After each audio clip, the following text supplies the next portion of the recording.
లైఫ్ని లగ్జరీగా ఎదుటి వాళ్ళు అసూయపడేలా ఎంజాయ్ చేయాలంటే సెలబ్రిటీల తర్వాతే ఎవరైనా.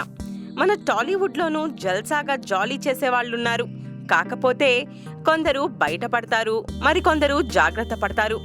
కొన్నేళ్ల క్రితం అక్కినేని నాగార్జున, పూరి జగన్నాథ్లిద్దరూ ఒక మనిషి తన లైఫ్ని ఇలా కూడా ఎంజాయ్ చెయ్యొచ్చా అని అనుకునేలా ఓ రేంజ్లో ఎంజాయ్ చేసేవారంట.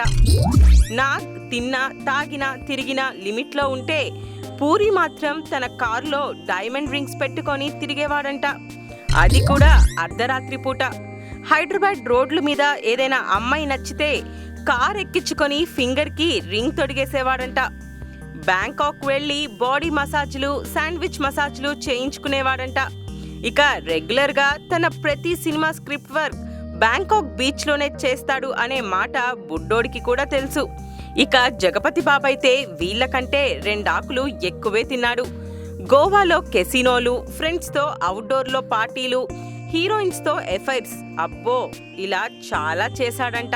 చివరికి అప్పులు పాలై కెరీర్ కూడా కష్టాల్లో పడిపోయినప్పుడు ఇల్లు కూడా అమ్మేసుకున్నాడు.